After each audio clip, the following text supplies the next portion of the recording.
Perfect. So, hi everyone. Thanks for coming on. Yeah, so my talk is Slipping the Net, Qakbot, Emotet, and Defense Evasion. A little bit about me first. So, I am Cian Heasley. I don't do a lot of social media these days, but I am on LinkedIn if you want to add me. I have my personal blog site here, bluetangle.dev. So, if I'm researching things outside of work and I come across an article that mentions a technique that I don't see detections for anywhere, or I go looking and I think, oh, how would I detect this? I'll throw up a blog entry there. So, a lot of it's around defense evasion or attempts to basically disable security control, stuff like that. So I'll just throw up some very simple, usually Splunk SPL or something there. I'm the threat team lead at Adama Security. We're an MSSP and we do security consulting. And we have offices in London and Edinburgh where I'm based. And that's me just outside our office, actually. So just to run through what we'll be talking about today. Introduction, which we're about to jump into. I'm going to talk about what is Qakbot. Essentially, what are we talking about when we talk about Qakbot? A little bit about Qakbot's history. What is Emotet? A little bit about Emotet's history. The OneNote campaigns that we saw from Emotet and Qakbot earlier this year. A little tiny bit about Emotet's attack chain iteration, so how they go about their attack chain once they get the malware onto your computer with their phishing emails. And then a more in-depth dive into Qakbot's attack chain iterations. So little changes Qakbot have made this year to try and dodge your EDR detections, your SIEM detections, AV detections. And it's something that I had to keep up with as part of my job and something that I found really interesting because it literally changed day to day. They would tweak little things here and there to try and get around detections. Quick conclusion, and then there will be time for question and answer at the end. So, I think a lot of people, and I go to a lot of talks where people talk about Qakbot or Emotet as low sophistication, as something that, will be caught by email controls, antivirus, EDR controls. But I want to make the point that when we look at these UK government statistics here for both companies and businesses, the kind of attacks that they're seeing, phishing is way up at the top here. So 79% of companies had phishing attacks, 83% of charities had phishing attacks. Now, those weren't necessarily successful, but those are the main attacks that they're seeing when they talk about, what kind of incidents they've had in their environments. So I want to make the point that low sophistication works and phishing works. There's a lot of money in phishing. There's a lot of effort behind these groups and the malware and the infrastructure and everything else. And there's a reason for that because it does actually work. They manage to compromise people, and we'll see that they then manage to sell this access on. So, before, when I was writing this talk, I looked at statistics, sort of year in review from big companies, CrowdStrike, Mandiant, around incident response and threat hunting. What I was trying to look at was the percentage of initial access that they say is phishing related. The simple answer to this is each company has completely different statistics. So for some of them, phishing will be number one. So it'll be something like 42% of initial access will be through phishing. For others, most actually, it is the second. So exploitation of public-facing applications has moved up. That's probably because of MoveIt, because of various VPN vulnerabilities, things like that. And then down at the bottom is your stolen account credentials. But to be honest, phishing can feed into these stolen account credentials. So this is almost a loop here, these last two. This is a good diagram from the NCSC. They did a report on ransomware as a service and the sort of extortion e-crime landscape right now. And this came out a couple of weeks ago. Just a really nice diagram. So you've got your direct exploitation. That would be exploitation of public-facing applications. You've got brute force. And then you've got your email distribution, which then goes through traffic determining systems. So it'll decide where to pass it on to. And then you've got your stealers or your loaders. Loaders can then, load on ransomware. Stealers will steal your credentials, which follows back into this third here. And then that goes to a marketplace, and then you've got your post-exploitation tools and potentially ransomware at the very end there. So they're very much part of the same ecosystem, but phishing is something that does work and we do need to worry about. So I said we'd get a bit into the history here. Qakbot is actually 16 years old. So this is, Microsoft published this May 20, 2009. Qakbot, this is a little bit, there's sort of definition of it. If you get this in your Defender, you can go here and it'll give you a little bit more context around Qakbot. So in 2 years, Qakbot will be old enough to vote. Joey Salvio discovered Emotet in June of 2014. So Emotet is a younger phishing framework. As we'll see, Emotet skipped a lot of the awkward years that Qakbot had. We'll get into that. And this is one of the first ever Qakbot phishing lures. So originally, as we'll get into as well, they only targeted, I think it was German and Austrian banks. So they were very, very highly targeted. We think of Emotet now as just sending out scads of emails to anyone who they can reach. But originally, it was very, very, very limited in who they were trying to target and why they were trying to target them. But it was always about banking. So Qakbot. AKA TA570, CrowdStrike call them Malware Spider, SecureWorks call them Gold Lagoon. They're also known as Qbot, Qakbot with a U, which I don't like, and Pink Slipbot.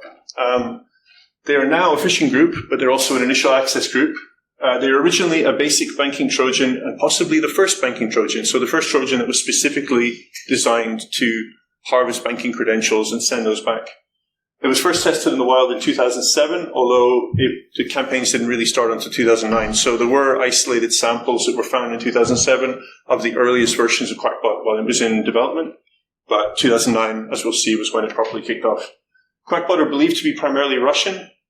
Unlike Emotet, there's never been any arrests of Qakbot members or the people behind Qakbot. So there are the people that develop Qakbot, the people that distribute Qakbot, the people who run Qakbot infrastructure, and then there's affiliates. So we're talking about Qakbot as a group and a malware and a botnet at the same time. It doesn't quite line up, but we just have to go with that because otherwise it gets quite complicated. And they are now malware as a service, so they're loading other malware, and they are infrastructure as a service. So you can rent parts of their infrastructure, or you can rent parts of their malware and what their malware reaches. This is a quick history of Qakbot. I had to cut a lot of stuff out here. So 2007, as I mentioned before, Qakbot samples are first seen. Malware is in active development. 2009, Qakbot begins mass distribution campaign in the wild via drive-by downloads. So initially, Qakbot was browser-based malware. So it was trying to quietly install itself. It was hoping to exploit various vulnerabilities. Similar here with 2010, Qakbot spreads via Adobe Flash vulnerabilities. Remember those? Absolute nightmare. In 2010, the NHS is hit, 1,100 computers infected, and I think it was something like 6 gigs of data was stolen. And that's a little bit about it up here. So that's an article from the time from, I think it's the registry, talking about NHS computers being hit by a voracious data-stealing worm. And this over here, it didn't make it into my timeline because of space, but in 2011, the Executive Office of Labour and Workforce Development in Massachusetts was also hit, and they had a ton of data stolen as well, and they had people's social security numbers in the US stolen. A bunch of data was stolen there too. Early on in Qakbot's career, there wasn't a lot of these big organizational-wide compromises. It was mostly individual users, individual people, accidentally opening the wrong email. But there were these large sort of omens of future full organizational compromises. 2013, Qakbot starts using DGA C2 domains. One of the things you'll see if you look at these botnets is that they change the way they handle C2 a lot. So this is something that evolves as people start detecting them or trying to find them. They'll come up with ways of trying to obscure them or trying to get around detections. 2015, Rig Exploit Kit starts serving Qakbot malware via compromised websites. So this is another thing that you still find today. When that first stage of Qakbot or Emotet is loaded on a computer, frequently it will download the next stage from a compromised website. And that helps them get around any kind of domain monitoring for like newly created domains or domains without any previous interactions. So they can use those. 2017, Qakbot made the news. They were password spraying for lateral movement, and it caused mass AD lockouts in a number of large companies. So essentially they got access to one machine and they thought they were smart. They were trying password spraying within that organization of what they thought of were like standard usernames and passwords. But because of AD lockout, they were causing mass lockouts in companies. So people were logging in on Monday and finding that all of the accounts in the company were basically locked down because Qakbot had been trying to access them. In 2018, Emotet begins spreading Qakbot via phishing campaign. And Qakbot then is spread via OneDrive links. This is another way that, trying to get around security controls. So instead of hosting the malware on a compromised site. You stick it on OneDrive, you stick it on Google Drive, somewhere where it's unlikely to be blocked. It's more difficult for security controls to catch. 2020, Qakbot teams up with Prolog ransomware, and this is big game hunting time. So this is deliberately trying to hit large organizations, get a foothold in a large organization. Qakbot then hands that off to Prolog ransomware. And then 2023, Qakbot teams up with Black Bastard ransomware, and that was the beginning of this year. And then FBI Operation Duck Hunt takes down Qakbot infrastructure. And this is the announcement that was 2 or 3 weeks ago. In the last 12 hours, I have seen a number of news stories actually that relate to Emotet and Qakbot, and one of the ones I saw earlier today in between talks was that Qakbot affiliate has now started pushing Darkgate malware. So none of the people involved with Qakbot were actually arrested. Their infrastructure was seized, some of their cryptocurrency was seized, but unfortunately the people who are developing it, the affiliates, the people who are running the infrastructure, all of them are still free to go about rebuilding things, and I think they're doing that as we speak. So when we talk about Qakbot being taken down, I think it's wishful thinking. I would love that was the case, but there's a lot of money on the table for them, and this is a Qakbot-shaped hole in the e-crime infrastructure. Ransomware groups rely on them. Initial access brokers rely on stolen credentials. There is going to be someone who will fill that void, and if the people who themselves are not arrested or stopped from just reconstituting things, they will rebuild. So, Emotet. AKA Mummy Spider, CrowdStrike, TA54, Hyodo, Geodo, or Gold Cabin is SecureWorks. People ask, because I work in threat intel and threat hunting, why all the different names? The simplest way to explain it is that different companies see different things. So you may think, why don't CrowdStrike and SecureWorks just agree on a single name? But they both, based on the telemetry they see, may see different aspects of Mummy Spider or Emotet. So their definitions of what Emotet is might be very different from each other when it comes down to it. And it is better to have those as separate. It's annoying. And I work in threat intel, and I'll be honest, I have to sometimes keep spreadsheets, which links all of these names together, but it does make sense. So Emotet is a phishing group. They're also now an initial access group. First appeared in 2014, as I said.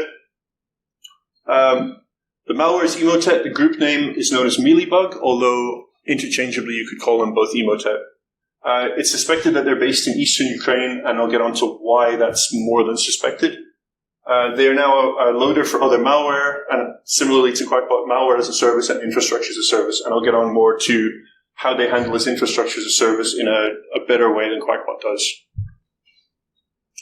Quick history of Emotet. So 2014, as I said, Emotet first appears, spreads via phishing links, initially targets Austrian and German banks exclusively. That's all they do. Phishing lures, all of that, all of the links themselves, all designed for Austrian and German banks.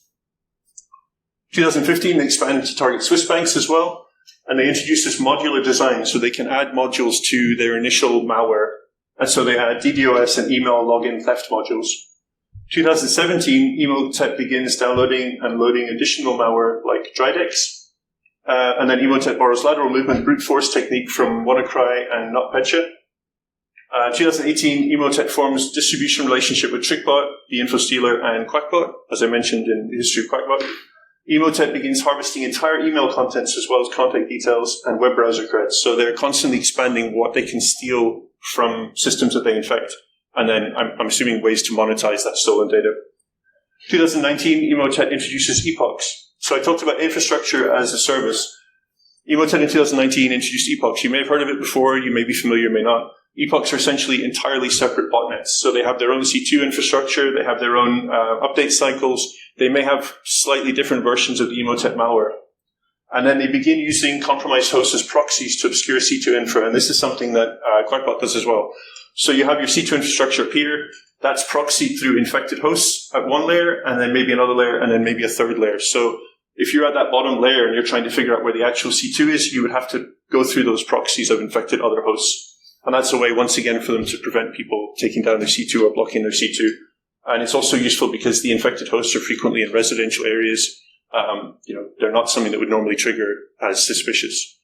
I think Qakbot and Emotet have also used these proxies, and they've sold them to people to use so that you can, if you're attacking a company in, say, the UK, you could rent compromised hosts, and you could then proxy your attacks through those to avoid geolocation or geo-blocking.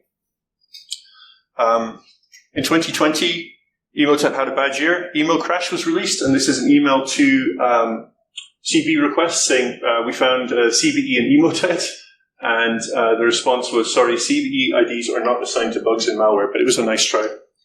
And so that crashes Emotet's installation. So I think it was a registry key.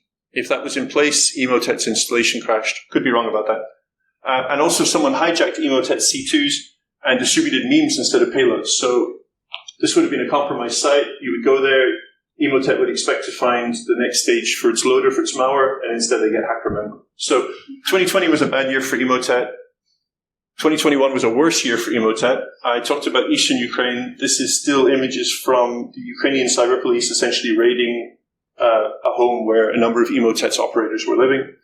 This is a computer that I show people at my work if they complain about their home PC setup. It's amazing what you can do with a dusty PC with no sides and bits hanging off of it, but they made it work. So I think that's... iron as well. And a soldering iron and all kinds of just random stuff. There's so many photos. I went through a ton of these. On a slight tangent, because I'm the last talk today, so it doesn't matter about time, I looked at all of the ransomware busts and similar busts from the last 3 or 4 years. In Eastern Europe, they tend to post a lot of these videos and photos. A lot of the flats that are raided or the apartments look like this. So they look like, in America, it would be a fraternity house. In the UK, you'd call it a UK party house, I guess, like a student party house. The ones that didn't, interestingly, was Klopp. Klopp had home offices that had brand new iPhones, brand new MacBooks, brand new standing desks. Everything was immaculate. They had filing cabinets. It was properly set up like a better home office than probably anyone here has. There was a couple of other ones that were equally like sort of dingy and decrepit. The important thing, though, is that they had that computer hanging apart, but what they also had was little gold bricks hidden all through their apartments.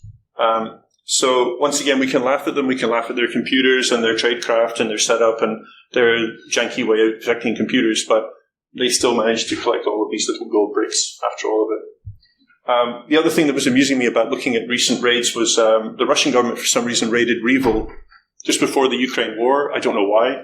And so this was the depth of winter in Russia, but if you've ever lived in Eastern Europe, the Stalinist apartment blocks are so warm that when they burst into arrest Revil, they're all in shorts and T-shirts and little slippers because it's just that hot in the apartments. I think that's all still ongoing. They arrested them, then they released them, and now they've arrested them again. I don't fully understand why. So the OneNote campaigns. One of the things that develops along with these phishing campaigns is what the initial file is. So usually they would use Microsoft, Excel or Word, and they would embed macros in them. Earlier this year or late last year, Microsoft started blocking macros in Office documents by default. So Microsoft has blocked macros from running because the source of the file is untrusted. It made it a lot more difficult to persuade people to click through to then run the macro that would then run the next stage of the attack chain. So standard phishing payloads would no longer work. OneNote documents, though, can embed other file types. And I actually use OneNote a lot in my work to collaborate with people. I did not know that it had its own file type until all of this kicked off.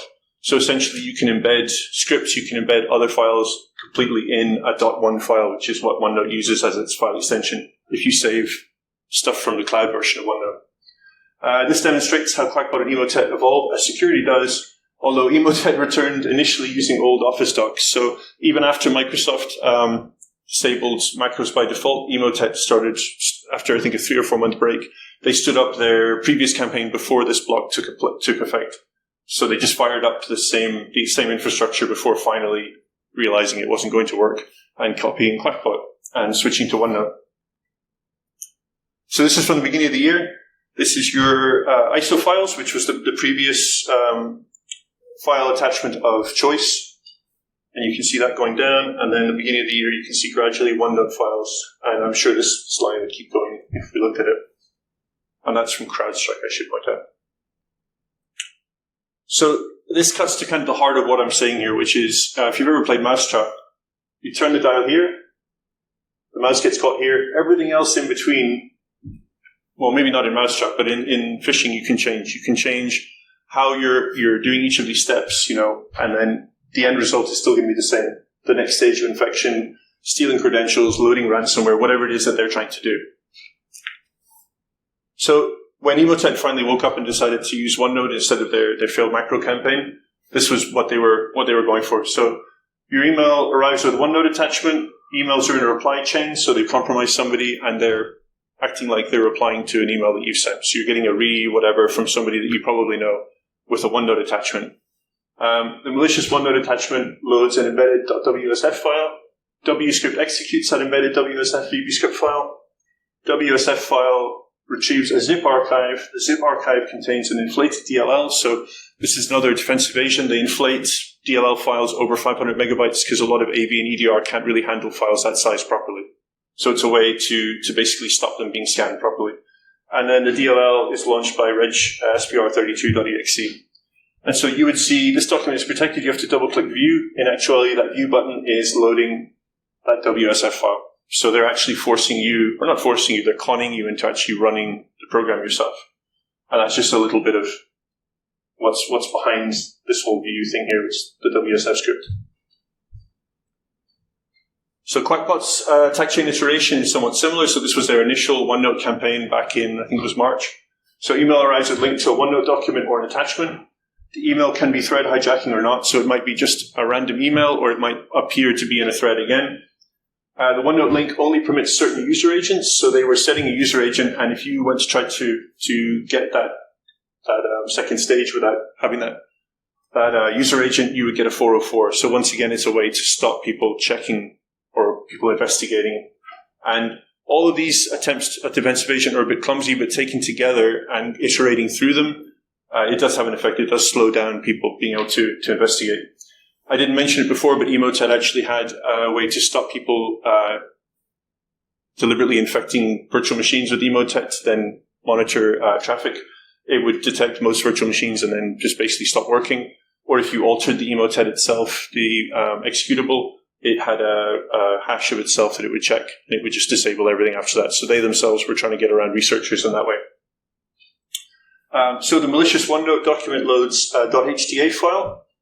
HTA file runs curl.exe to retrieve a DLL file that may be disguised as a GIF or a text file. Doesn't really matter. Run DLL will install it anyway. HTA then sleeps.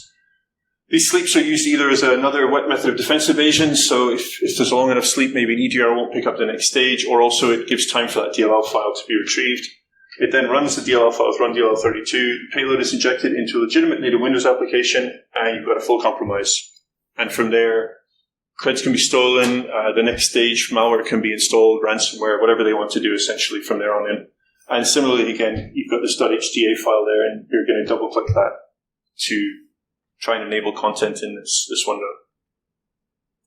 This is from VX Underground. VX Underground made fun of essentially Qakbot constantly tweaking these things and their crazy sort of mousetrap-like attack flow. So you go to PDF, downloads a zip, runs a JavaScript, runs a PowerShell, installs a DLL, and once again, people do make fun of these groups, but somehow all of this works, and it works very well for them. And these sort of really complicated attack chains, I can never tell if it is all defense evasion or if they're just throwing whatever they can into this to see if they can make it work. Yeah. So this is my summation of Qakbot's attack chain. So you've got your initial email, you've got your next stage loader, and in between, here be dragons. It's essentially whatever they can think of to throw in there. And this changes day to day. Frequently, it'll stay the same with little tweaks, but sometimes there'll be completely different methods of getting scripts to run, things downloaded, everything. They'll run through it, and we're going to run through some now. So Max Malutin, I thank him at the end, and Cryptolamius, both are an amazing way to keep up with Emotet and Qakbot. So they are constantly tweeting out research, and you can then use that. You can then go to sandboxes, online sandboxes, find the files that they're referring to, get the logs out of that. Very, very useful, very, very handy. So this was one of the Qakbot run DLL32 tricks this year. So if you were searching for run DLL32, a path and a DLL with a comma, and then the load point within that DLL, I didn't know this before, but it doesn't need a comma. You can just put a space in there. It sounds silly, but if your seam detection was asterisk.dll, comma, asterisk, that comma's not there anymore. That's broken that detection. And that's just a little quick look. So this works. SSD DLL, and that's your entry point there. Exact same thing again, space. Once again, seems silly. If you throw enough of these into something and change them out constantly, you're getting around detections, you're breaking them. This is renamed LLL bins. So your wscript.exe has been renamed to Walksman.exe. Reg.exe has been renamed to Landloper. So once again, you are getting around people monitoring these LLL bins, living off the LAN bins. You are just renaming them, you're moving them to somewhere else entirely, and you're using them for whatever purpose. So in this case, wscript.exe is loading.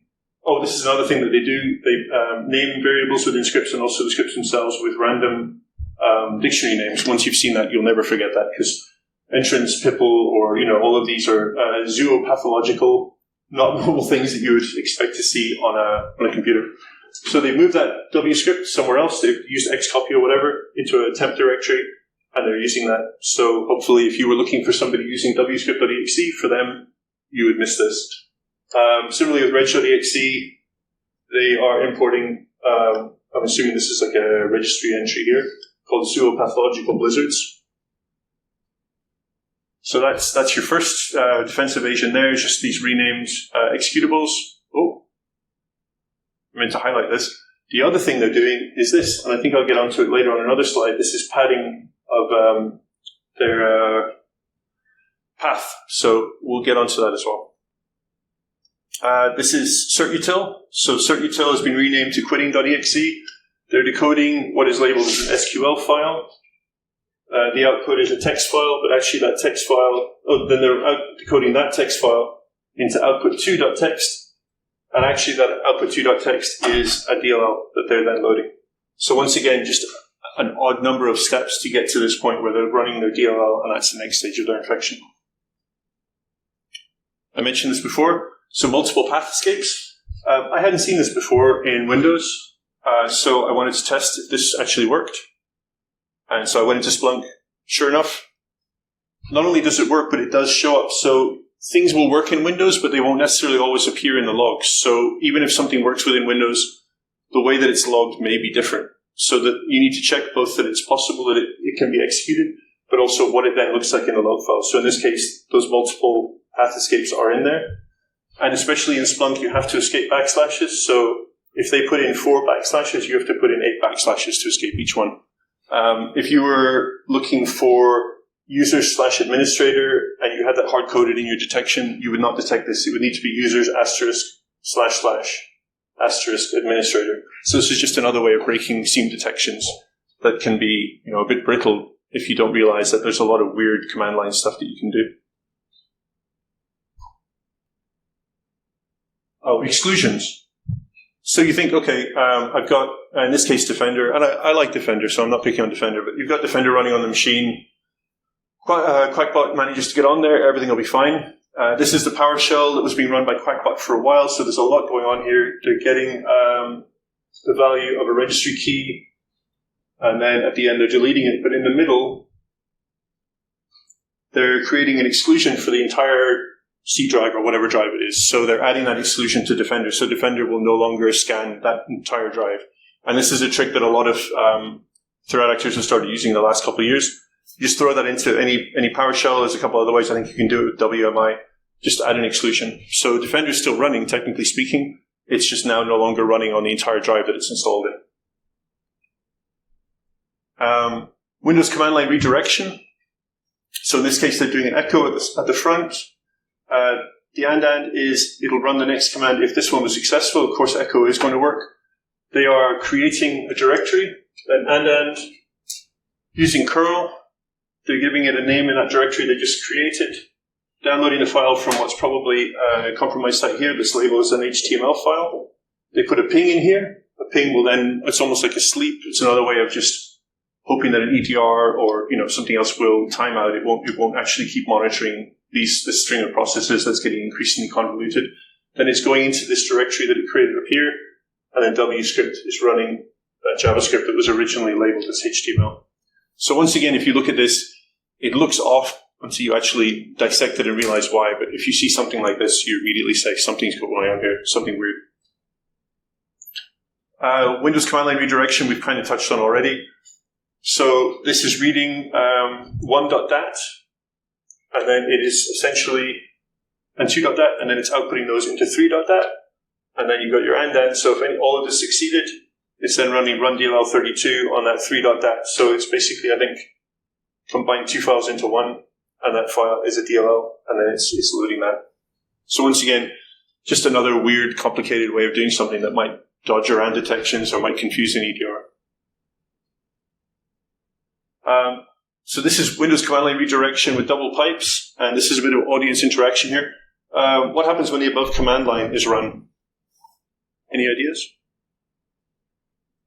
So I tested this out myself. So these double pipes are essentially, it will try to run that command. If it's unsuccessful, it will move to the next command.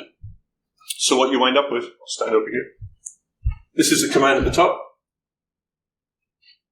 It'll try to run each of these randomly dictionary-generated words, each one not recognized as an internal or external command. It'll go down, until it finally reaches this .cmd at the bottom, and that's essentially like a batch file.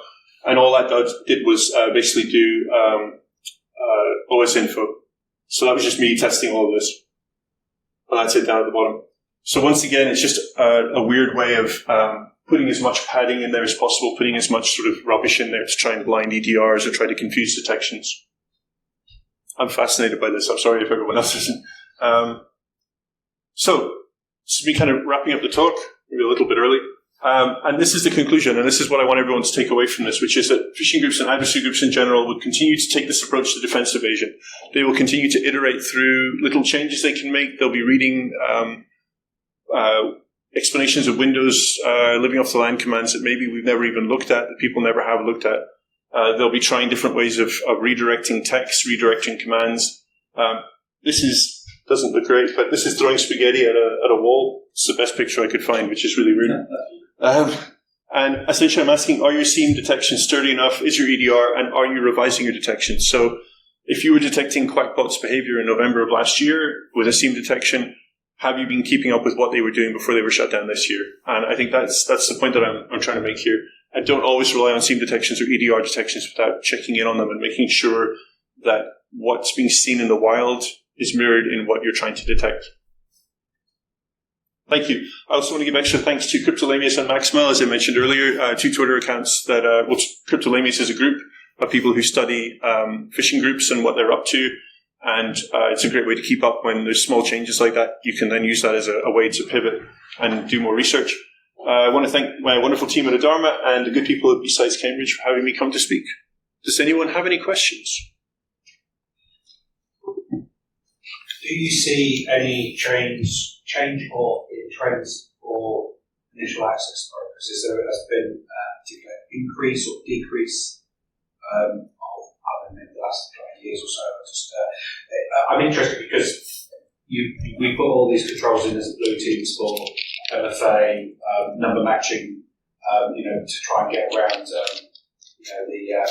MFA bombing, whatever you want to call it. Yeah. There's conditional access, there's all this kind of education and awareness on all that defense in depth, but still there is that initial access broker getting to those compromised systems in the first place to then ultimately use that as their C2 or to hide their C2. So I just wondered what the trends were seeing. Yep.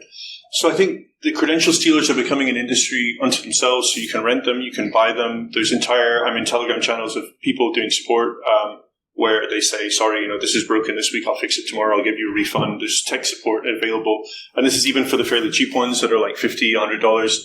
The more expensive ones, I assume you could get even better tech support. So I think if you have a lot of security controls in place and you monitor closely, you'll be safe enough. If it's a determined group like a Scattered Spider who compromised MGM the other week and they're able to get on the phone with your tech support or they're able to actually get through to somebody directly and talk them into helping them circumvent those controls, you're in trouble. But I think if you MFA, monitoring for MFA, not MFA burnout, but constantly, you were talking about it there, the word escapes me. All of that stuff, if you're monitoring for that, you should be safe enough. But if it is a determined attacker, you're almost going out of initial access brokers in the way that we think of selling credentials. You're going into initial access brokers who themselves are going to compromise systems deliberately. So they're going out of their way to find a way in because they think there's money there or they think, it's worth doing. So that's the big thing, I think. And I think Scattered Spider is interesting because I think that they are native English speakers.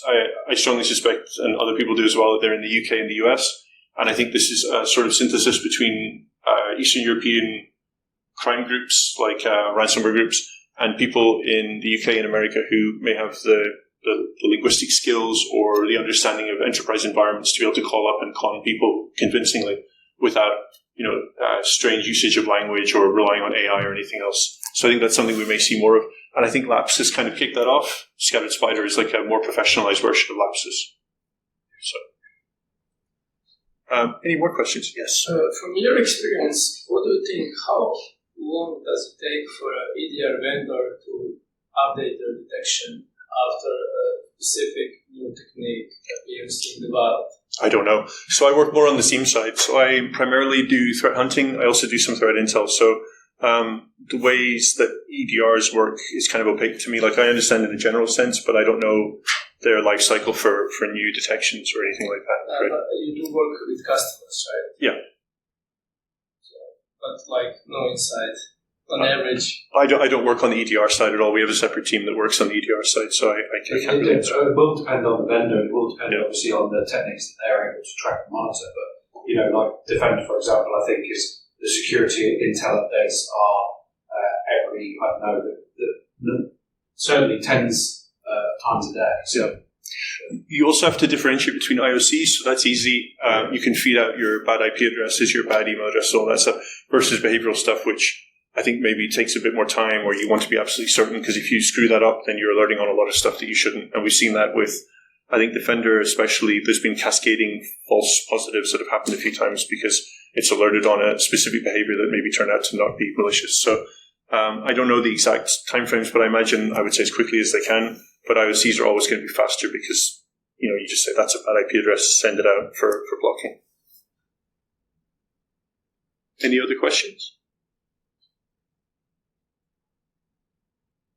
I'll point out we've got an hour and 20 minutes. So you've got to come up with questions or you're not leaving. Sounds serious. I would recommend the Security Blue team. So if you want to have a look at labs and some of those things, that's where I kind of started getting into knowing more about Qakbot. And one of the labs actually is very identical to that with the HTA files behind, and then you have to figure out what's going on. And it literally was just an image with 6 HTA files behind the image, so no matter where you clicked, they will run. They'll get you regardless.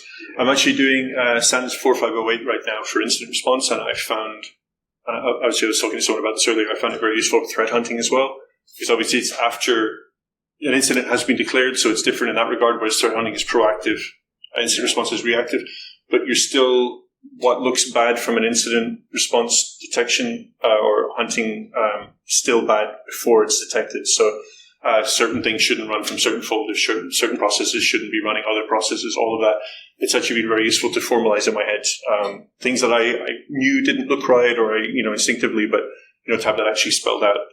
This process should never be interacting with this one. This should never be running from this directory is very useful as well. That's why I think it's the tools are vital to help these SOC analysts, because they may not necessarily understand all of that. Yeah. And I think that's where things like attack surface reduction was Microsoft play a big part in supporting some of that there. Yeah. And also, you just hope that they never get to the point of getting on machines. And I think maybe we don't do enough to make sure, instead of just using IOCs for detections, for feeding them into firewalls, for feeding them into other platforms where they can just be blocked at a network level before they ever make it onto a machine in the first place. So. Any more questions? Do you know whether, in terms of the kind of the threat intelligence, obviously, like you said, you kind of don't work in the EDR space and those kind of things, but in regards to the evasion techniques, I'm assuming that security researchers are feeding that back to Microsoft to them.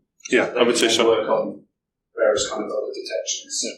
And we've seen a lot of bring your own vulnerable driver being used. I think it's Backstab being used to disable EDRs or quietly disable EDRs. There's a bunch of different ways to disable EDRs that are, some are easier to detect than others. There's ways that you can mess with registry keys, for instance. There's the exclusion that I talked about there where it's still running, but everything's excluded. You can use vulnerable drivers to then interact with and then kill processes quite quietly as well. So Yeah, I would say that they're definitely aware of it, and it is a cat and mouse game where there'll be a new way to bypass or disable an EDR, and the company will then have to find their own way to prevent that.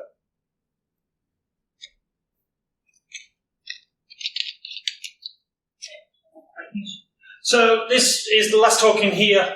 I think the closing remarks are in here, 5 o'clock. And presumably they're going to tell you how to get to the party, which is probably what you're waiting for. Thank you very much. Thank you. Thanks, everyone.